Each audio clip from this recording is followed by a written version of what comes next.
제가 읽고 있는 책에 나오는 문구가 있는데요. 같이 나누고 싶더라고요. 뭐 대단한 건 아니고요. 너무 많은 목표를 설정하고 이제 살아가는 인생에 대한 비유의 말인데요. 저자는 이렇게 말합니다. 인생은 정원과 비슷하다. 정원을 잘 관리하지 않으면 여기저기서 잡초가 무성하게 자란다. 라는 이 비유를 하면서 개인이나 뭐 기업이 너무 많은 목표를 가지고 추구하기 때문에 실패한다. 뭐 이런 주장입니다. 그런데 그 인생을 정원에 비유한 게 참 오늘 본문과 비슷하고도 이해를 돕더라고요. 인생은요, 여러분 또 믿음 생활은 정원 생활, 정원과 비슷합니다. 그래서 잘 관리하지 않으면 잡초가 자라나게 됩니다. 이스라엘이 그랬고요. 아합 왕이 더 그랬습니다. 자신들의 신앙 정원을 잘 관리하지 않았습니다. 여러분, 아합 왕이 이스라엘 왕인데 왜 하나님을 섬기지 않고, 아니, 하나님보다 우상 숭배를 했을까요? 아합이 왜 우상 숭배를 했을까요? 하나님을 믿지 않아서 그랬을까요? 아니에요. 잘 관리하지 않았습니다. 잡초를 그대로 두었습니다. 잡초가 잡초인지 몰랐는지 아니면 뭐 그대로 둬도 괜찮다라고 생각했는지는 모르지만 그냥 그렇게 지냈습니다. 다시 말해 그 시대의 문화, 유행, 뭐 풍습, 관습에 따라 그래 살아간 거예요. 그렇게 삶을 잡초와 구별하지 않았습니다. 하나님의 백성임에도 하나님의 백성으로 구별되지 않았다는 말씀입니다. 23절 한번 보세요. 아람 왕의 신하들이 왕께 아뢰되 그의 신은 산의 신이므로 그들이 우리보다 강하였거니와 우리가 만일 평지에서 그들과 싸우면 반드시 그들보다 강할지라. 아람 왕, 이방 아람 왕이요 여호와 하나님을 산의 신이라고 부릅니다. 그러니까 이런 일인가 오늘 본문 보면은 벤 하닷이요 동맹국 왕 31명과 함께 지금 수도 사마리아 성을 에워쌌어요. 그러면서 지금 아람 왕에게 뭐라고 이야기했냐면 너 가지고 있는 은금 또 가족들 아름다운 거 다 내가 취할 거야 라고 했는데 그것을 거부했죠. 그래서 지금 전쟁이 일어난 거예요. 그때 아람 왕이 뭐라고 이야기하냐면 야 쟤네들이 믿는 신은 산의 신이야. 우리가 믿는 신은 골짜기 신이니까 우리가 이길 거야 라고 하는 거예요. 이게 지금 아람 왕이 이스라엘에 있는 여호와 하나님을 바라보는 관점이에요. 하나님을 바라보는 관점이에요. 싸움에 도움을 주는 신. 그러니까 자기들의 그 관점에서 바라보고 있는 거예요. 그러니까 여러분 우리가 믿는 하나님이 그냥 어떤 전쟁에 도움을 주고 삶에 도움을 주는 그런 신입니까? 아니잖아요. 하나님이 산에만 계신 신입니까? 아니잖아요. 하나님이 뭐 인간의 섬김이 필요하고 인간의 어떤 봉사가 있어야지만 어떤 우월해지는 그런 존재가 아니잖아요. 하나님은요, 인간의 정성에 의해서 움직이고 마음이 막 변화되는 그런 분이 아닙니다. 하나님은 인격체이시고요. 하나님의 계획에 따라 우리에게 함께 하시는 것이죠. 이스라엘은요, 이렇게 이웃 나라 백성들이 보기에도 그냥 하찮은 존재로 여기게 되었던 거. 왜 그렇게 됐을까요? 이스라엘이 그렇게 행동했기 때문이에요. 본인들이 그렇게 섬기고 있었고 또 그러니까 이방 사람들이 여호와 하나님도 그렇게 하찮게 여기게 된 것입니다. 산에서 예배할 때만 여호와 하나님을 믿는 것처럼 보이고 땅에서는 그냥 자신들과 똑같이 죄 짓는 모습을 본 거예요. 그러니까 자신들이 믿는 신과 똑같이 이겼다는 겁니다. 그러니까 하나님으로 여기지 않고 살았다는 말입니다. 여러분 잡초는요 가만히 두면 처음에는 괜찮아요. 근데 그게 점점 자라면 온 밭을 그냥 덮어 버리잖아요. 하나님의 백성이 하나님을 믿지 않으니까 신앙에 도움이 되지 않는 것들을 그냥 방치해 두니까 결국 하나님을 이방신처럼 여기게 되어버리고 말았던 것이죠. 필요에 따라 정성을 바쳐야 되고 그냥 필요할 때 그냥 턱 들어 쓰는 어떤 그런 하찮은 존재로 여기고 말았던 것이지요. 그러니까 순서가 잘못된 겁니다. 여러분 도움을 받으려고 하나님을 믿는 것이 아닙니다. 하나님이 우리를 택하셨고요. 언약을 맺으셨고 예배해라 예배해라 라고 하셨습니다. 그래서 이스라엘 백성도 마찬가지입니다. 하나님이 선택하셨습니다. 이스라엘이 뭐 대단해서 택한 게 아닙니다. 하나님이 택하셨고 하나님 백성 삼아 주셨습니다. 그런데 그 은혜를 아합 왕은 잊었습니다. 아합 왕은 잊었어요. 하나님과의 언약을 잊었습니다. 하나님의 언약을 하찮게 여긴 거예요. 그 귀중하고 소중한 것을 하찮게 여긴 거예요. 그러니까 정체성이 흔들리는 거예요. 하나님의 택함을 받은 귀한 존재이라는 것을 존재임을 잊어버리니까 정체성이 흔들리는 거예요. 여호와 하나님이 흐려지고 그러니까 내가 누군지를 모르게 되는 거예요. 그러니까 우상을 숭배하는 것이 아무렇지 않게 여기게 되는 겁니다. 여호와 하나님은 여러분 사랑입니다. 인간을 사랑하셔서 세상을 창조하신 창조주 하나님이십니다. 생명이신 분이 하나님이시고요.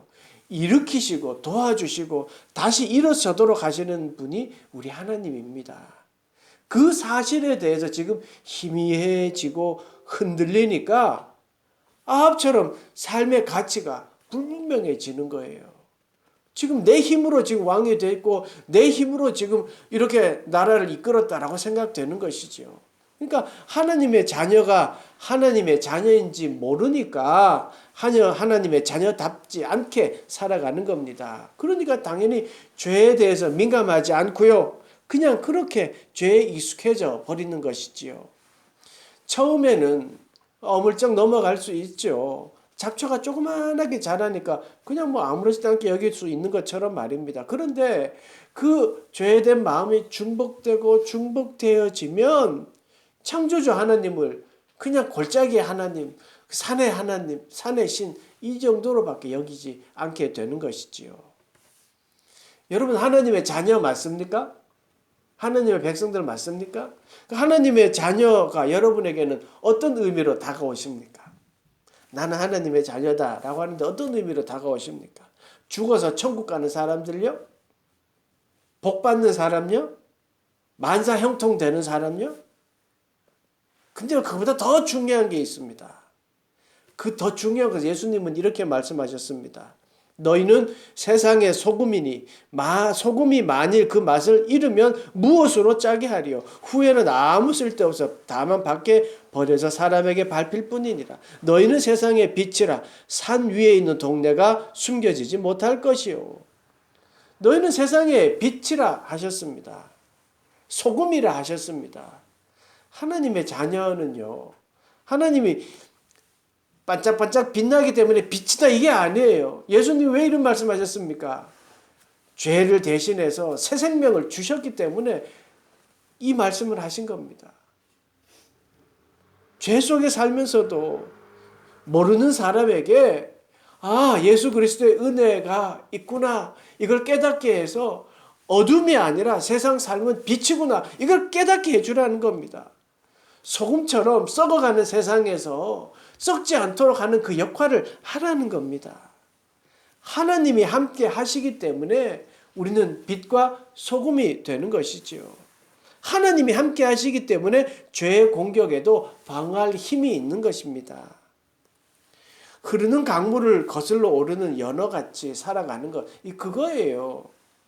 세상의 잘못된 가치에 맞서서 가는 거예요. 물살을 바꾸어라 이게 아니에요. 거기에 거슬러 올라가는 겁니다. 당당히 맞서는 겁니다. 여러분 바닷물 속에 바다가 물이 얼마나 짭니까? 근데 그 짠 물 속에서요 절여지지 않고 살아가는 것은 물고기예요. 움직이는 물고기예요. 그 물고기가 헤엄치지 않으면 그 짠 물에 절여져 버리는 것이지요. 그런데 아합 왕을 비롯한 북이스라엘이 그런 어떤 삶을 하나님의 백성으로서의 삶을 살아간 것이 아니라 죄악된 세상과 같아진 거예요.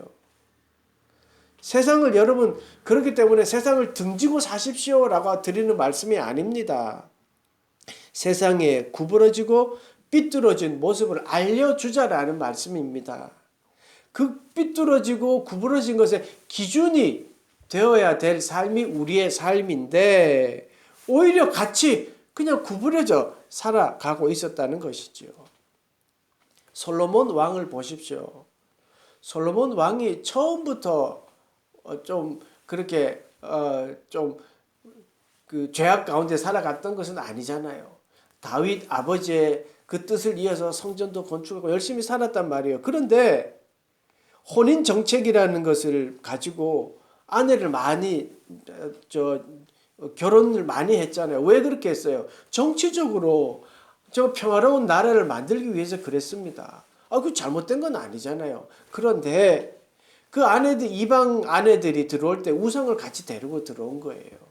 근데 그걸 그대로 가만히 둔 겁니다. 잡초가 자라도록 그대로 둔 거예요. 그리고 이방 신들도 포용했어요. 얼마나 왕이 마음이 넓어 보였겠어요. 막 다 포용하고 나라는 부강해지고 성전도 지었고 얼마나 좋아져 보였겠습니다. 그런데 결국 솔로몬은 그것 때문에 망했습니다. 아합 왕도 마찬가지입니다. 아버지 아모리, 지난 시간에 봤지만 아모리의 땅이라고 불릴 정도로 부강한 나라였습니다. 근데 아모리도 똑같았습니다. 이방신을 섬기고 이방신과 여호와 하나님을 구분하지 못했습니다. 그 똑같이 배운 거예요. 하나님의 백성이었지만 그 정체성이 흐려져 버린 것이지요. 그런 모습이 오늘 본문에 나오는 거예요. 전쟁이 일어나고 정말 절박한 상황이 되었을 때 베나다시 아합 왕을 위협하고 지금 수도를 둘러싸고 너 이제 같이 한번 싸워보자. 너네 거 다 내 거야. 라고 했을 때 그 어마무시한 요구를 합니다. 보세요. 내일 이맘때 내가 내 신하들을 내게 보내리니 그들이 내 집과 내 신하들의 집을 수색하여 내 눈이 기뻐하는 것을 그들의 손으로 잡아 가져가리라 한지라. 실로 두려운 요구입니다. 그죠? 이제 와가지고 너희들 거 다 뺏어갈 거야 라고 했습니다. 그때 아합 왕의 위기 대응 능력이요. 빵점이에요. 그 다음 뭐라고 합니까? 7절 보면 이에 이스라엘 왕이 나라의 장로를 다 불러 이르되 이 사람이 첫 번째 한 일이 뭐냐면요. 사람을 불러 모아요. 사람을 의지합니다. 사람으로부터 해결점을 찾고자 합니다. 사람에게 묻습니다. 하나님의 백성인데 하나님을 섬긴다고 하는 사람인 백성이 하나님의 자녀라고 하는 자가 가장 어렵고 힘들 때에 사람을 찾고 있어요. 이 부분에서도요. 성경은 분명 아합 왕이 한 말임에도 불구하고 아합이라고 하지 않고요. 이스라엘 왕이라고 말하고 있습니다. 여기에는요. 큰 우리에게 가르쳐주는 게 있습니다. 한 개인의 일로 치부하는 것이 아니라 이거는요. 이스라엘 왕 다시 말해서 그 시대의 모든 사람들을 지칭하는 겁니다. 그러니까 모두가 그랬다는 거예요. 모두가 사람을 의지하고 그냥 사람에 따라 살아가는 시대가 되었다는 것이죠. 하나님의 백성이 하나님을 의지하지 않고 있었다는 말입니다. 하나님을 하지 않고 사람을 의지합니다. 하나님을 찾지 않고 사람을 찾습니다. 장로들에게 이 일을 어찌하면 좋겠습니까? 라고 해결점을 찾고 있습니다. 여러분 이스라엘이요. 그냥 이스라엘이 아닙니다. 하나님이 선택하셨고 하나님의 이끄심이 그 뼛속에 남아있는 백성이 이스라엘입니다. 일찍이 전쟁은 하나님께 속했다라는 믿음의 선배들의 그 소리를 들었습니다. 보세요. 또 여호와의 구원하심이 칼과 창에 있지 아니함을 이 무리에게 알게 하리라. 전쟁은 여호와께 속한 것인즉 그가 너희를 우리 손에 넘기시리라. 아멘. 다윗이 한 말이에요. 다윗이 블레셋과의 싸움에서 고백한 말씀입니다. 이게 믿음입니다. 여호와의 구원하심이 이 전쟁의 승리는 칼과 창에 있는 것이 아니다. 하나님께 있다. 이 고백, 이게 믿음이고요. 이게 믿는 사람의 용기입니다. 근데 이걸 잊어버린 거예요. 이걸 하찮게 여겼던 거예요. 귀중한 하나님의 말씀을 귀중한 줄 몰랐단 말입니다. 이렇게 하나님의 백성에게 하나님이 없으니 전쟁이 하나님께 속했다는 그 말씀을 기억할 리가 없지요. 마치 잡초가 알곡을 잡아먹는 것처럼 하나님의 말씀이 귀중한 것이 그냥 잡초에 휘둘려 버렸습니다. 어찌 보면 언약을 깬 것이 아합이잖아요. 아니, 하나님의 백성으로서 하나님을 잘 기억하지 못한 것, 하나님의 백성을 잘 섬기지 못한 것 아합이 잘못이잖아요. 바르게 예배하지 않고 하나님을 의지하지 않고 우리 전에 엘리야 선지자를 통해서 하나님의 뜻을 알았지만 그 말씀에 순종하지 않았어요. 왜 아합이에요? 이 정도의 불순종의 왕이라면 우리 생각에 그죠? 인과응보가 탁 나와야 되는 거 아닙니까? 막 하늘에서 불이 내려와서 이 사람 정신을 번쩍 들게 한다든지 그래야 되는데 하나님은 그렇게 하지 않으셔요. 하나님 그렇게 하지 않으셔요. 오히려 하나님은 그런 아합과도 함께 하시는 모습을 보여주십니다. 아합이 막 회개하고 잘못했습니다. 이랬기 때문에 막 품어주신 게 아니에요. 그 모습 그대로를 그냥 품어주셔요. 잡초가 무성한 상태 그대로를 품어주세요. 마치 이런 거예요. 걱정하지 마. 내가 잡초 다 뽑아줄게. 내가 밤을 새워서라도 내가 너 잡초 다 뽑아줄게. 이러는 마음 같아요. 하나님은요. 말끔히 정리된 아합, 잡초를 다 정리하고 올바로 쓴 아합을 품어주시는 게 아니라 그 모습 그대로를 사랑하셨습니다. 하나님은 이렇게 하나님의 백성을요 책임지시고 함께 하십니다. 13절 한번 보세요. 무명의 선지자를 보내주셔서 이렇게 말씀하십니다.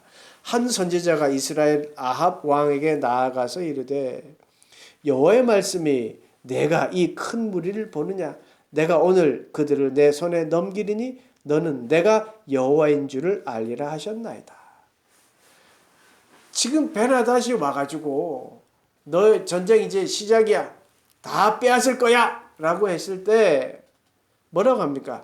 내가 그들을 네 손에 넘기겠다. 이 전쟁 이기게 해주겠다는 거예요. 근데 그 이유가 뭔지 아세요? 내가 여호와인 줄을 알리라. 여호와인 줄을 알리라. 하나님은요.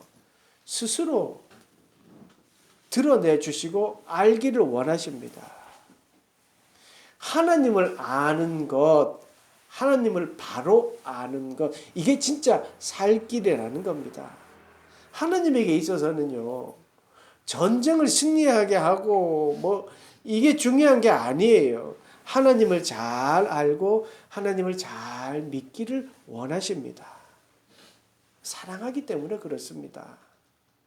한 영혼이 돌아오기를 원하시기 때문에, 야, 전쟁 이기게 해줄게. 걱정하지 마. 여기서 끝나는 게 아니에요. 전쟁 이길 거야. 왜냐하면 그걸로 인해서 내가 누군지를 알게 될 테니까. 이 말씀입니다. 하나님은요. 한 영혼을 통해서 하나님이 누구인지를 알기를 원하시는 이게 더 큰 일입니다. 여러분 오늘은 전쟁의 승리의 이야기가 나오지만 이걸 다르게 이야기하면요. 실패를 통해서도 하나님은요. 뭘 원하시냐? 내가 여호와인 줄 알리는 것. 내가 하나님을 알면 됐어. 이게 바로 하나님의 마음입니다. 지금도 하나님은요. 우리를 통해서 하나님인 줄을 알기를 원하십니다. 성공 혹은 형통 이걸 위해서 하나님을 바라보지 마십시오. 물론 하나님이 함께 하시면 성공하죠. 형통하죠. 근데 성공의 하나님만 내 하나님입니까? 아닙니다. 더 중요한 것이 있음을 오늘 우리에게 말씀해 주고 있습니다. 그게 무엇입니까? 하나님을 아는 겁니다. 내가 하나님을 만나 그 하나님을 아는 것. 내가 여호와인 줄 알게 하겠다라는 이 말씀을 기억해야 합니다. 여호와인 줄을 알리라. 여호와인 줄을 알리라. 이 말씀이 바로 하나님의 마음이고 우리를 향한 외침입니다. 여러분, 주님께 쓰임 받는다. 주님께 쓰임다. 나는 주님께 쓰임 받았어. 이 말요, 좋은 말입니다. 그런데 한편으로는요, 그 자체가 교만일 수 있습니다. 그 마음에 은혜가 없는 사람이 주님께 쓰임 받았다라는 말은요, 자기 자신이 잘나서 하나님께 도구가 되었다 생각할 수 있기 때문입니다.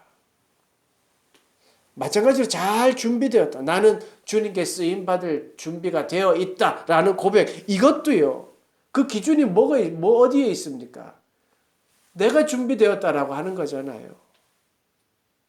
그렇기 때문에 하나님이 쓰시는 것은요, 하나님의 마음이신 거예요. 이 사람이 준비가 잘 되었기 때문에 쓰임 받는 것이 아니에요. 잘 준비되었지만 하나님을 드러내는 일이 아니면 쓰지 않으셔요. 반면에 반대로 정말 준비되었지 않았다고 생각되었지만 하나님을 알리고 하나님이 드러난다면 하나님이 쓰시는 거예요. 그것을 믿는 것이 믿음입니다. 그런데 우리들은요, 내가 잘 준비되었다. 나는 모든 것을 갖추었다. 라고 생각하는 거예요. 그러니까 하나님이 드러나지 않고 그 잘 준비된 사람이 드러나게 되니까 쓰시지 않는 겁니다. 하나님은요, 이렇게 은혜의 사람을 쓰셔요. 내가 준비되었다가 아니라 하나님을 잘 알고 마음에 준비된 사람, 그 사람을 쓰십니다. 하나님은요, 밤새워 기도하고 금식하고 하는 사람을 찾는 것이 아닙니다. 하나님은 하나님의 계획에 따라 이끌어 가십니다. 하나님은 하나님을 알게 하기 위하여 우리를 사용하십니다. 그러니까 어떤 경우라도 내 자아가 드러나는 것이 아니라 하나님이 드러나도록 말하고 행동하는 것. 이게 믿는 사람의 모습입니다. 사랑하는 여러분, 여호와 하나님이 여러분에게는 어떤 분이고 누구입니까? 아합을 비롯한 이스라엘 백성들은요, 귀한 것을 귀한 줄 몰랐습니다. 여호와 하나님의 함께 하심의 그 은혜가 얼마나 귀한 것인지 몰랐습니다. 그래서 눈에 보이는 이방신들의 장점과 그리고 여호와를 합쳐서 믿었습니다. 그들이 하나님을 등진 것 아닙니다. 합쳐버린 거예요. 알곡과 가라지가 같이 자라고 그냥 잡초들이 자라고 그냥 내버려 둔 거예요. 장점들만 합쳤으니까 얼마나 스스로는 만족스러웠겠습니까? 그런데 아닙니다. 결국은 잡초가 모든 것을 덮어버렸던 것이죠. 그러니까 그럴수록 하나님과 멀어져 버렸습니다. 하나님은 우리와 함께 하시는 분입니다. 아합에게도 함께 하셨습니다. 애굽 종살이 할 때도 함께 하셨고요. 광야의 삶 속에서도 함께 하셨고요. 창조 때에도 함께 하셨고 아브라함을 인도하실 때도 함께 하셨고요. 고통 가운데서도 함께 하셨고요. 슬픔과 기쁨 가운데서도 함께 하셨고요. 지금 여기에도 하나님이 함께하고 계십니다. 지금도 하나님은 우리와 함께 하고 계십니다. 왜 그렇습니까? 우리를 사랑하시기 때문입니다. 여호와 하나님을 알게 하기 위해서입니다. 그렇습니다. 우리를 너무나 사랑하셔서 늘 함께 하시는 하나님이 우리 하나님입니다. 함께 하시는 하나님, 무엇을 하든지 함께 하시는 하나님, 언제 어디서나 함께 하시는 하나님, 이게 바로 귀중한 사실입니다. 또 귀중한 사실이 있습니다. 그것은 하나님의 자녀의 자리를, 우리를 하나님의 자녀로 삼아주셨다는 사실입니다. 그리고 하나님의 자녀 삼으심이 은혜라는 사실입니다. 하나님의 자녀가 되는 자격이요, 우리에게 이제 준비되었다, 이제 하나님의 자녀가 될 위치가 되었다 해서 주신 게 아닙니다. 하나님이 택하셨고 하나님이 사랑하셔서 자녀 삼아 주셨습니다. 그래서 우리는 그것을 은혜라고 하는 거예요. 내가 한 것은 아무도 없기 때문입니다. 하나님은 한 개인의 노력, 탁월한 능력 이런 것을 보시는 것이 아닙니다. 전적으로 하나님이 택하셨고 은혜 주셔서 하나님의 자녀 삼아 주셨습니다. 이게 가장 우리가 기억해야 할 귀중한 소중한 사실입니다. 마지막으로 귀중한 사실은요, 하나님의 말씀입니다. 하나님은 살아계십니다. 그래서 지금도 말씀하십니다. 성경을 통해서 말씀하시고요. 선포되는 말씀을 통해서 말씀하시고요. 큐티를 통해서 말씀하시고 자연 만물을 통해서도 말씀하시고요. 가족들을 통해서도 말씀하시고 일상을 통해서도 우리에게 말씀하십니다. 왜요? 살아계신 하나님이기 때문입니다. 사랑하는 여러분, 아합 왕은 하나님의 백성이었지만 하나님이 없었습니다. 귀중한 것을 귀중한 줄 모르고 은혜가 은혜인 줄 모르고 살았습니다. 가장 절박할 때조차 하나님을 찾지 않았습니다. 귀중한 것을 귀하게 여기지 않아 그는 그냥 그렇게 흘러가는 대로 살아갔던 것이지요.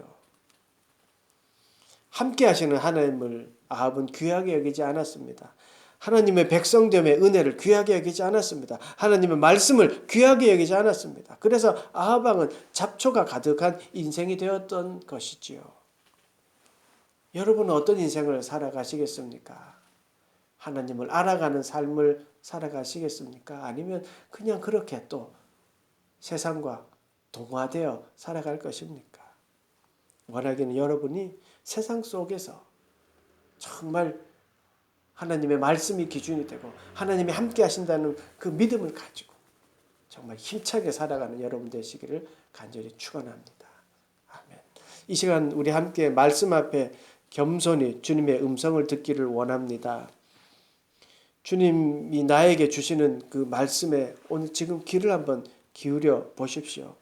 나는 귀중한 것을 귀하게 여기고 살고 있는지, 그리고 귀중한 것을 귀중하게 여기며 또 살겠습니다 라고 고백하는 그런 시간을 갖겠습니다. 함께 기도하시겠습니다.